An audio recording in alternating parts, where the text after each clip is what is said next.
Welcome to our channel. Today we how to create a data model with Amazon Web Services step by step clearly.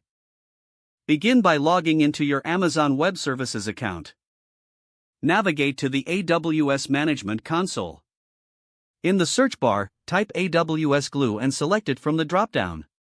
Click on Get Started if it's your first time using AWS Glue. Select Databases from the left-hand menu. Click on the Add Database button. Enter a unique name for your database in the provided field.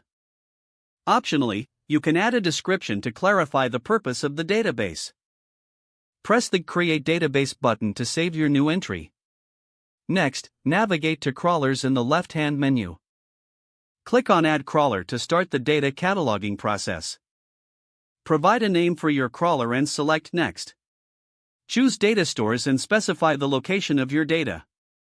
This can be an S3 bucket or another data source supported by AWS Glue. Click Next after specifying your data source. In the Choose a Crawler Output section, select the database you created earlier. Specify a name for the output tables if you wish. Continue by selecting an IAM role for your crawler to access your data. If you don't have a role, you can create a new one directly from the console. Review your settings and click on Finish to create the crawler.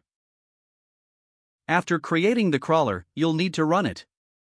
Select your newly created crawler and click on Run Crawler. Wait for the crawler to complete its job. Once it's finished, check the Tables section under your database to confirm the metadata is created. Next, go to Schemas in the AWS Glue console.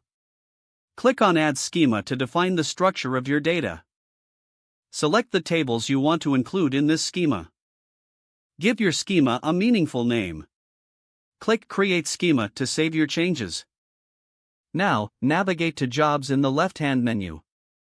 Don't forget to like this video and subscribe to our channel for more step-by-step tech guides.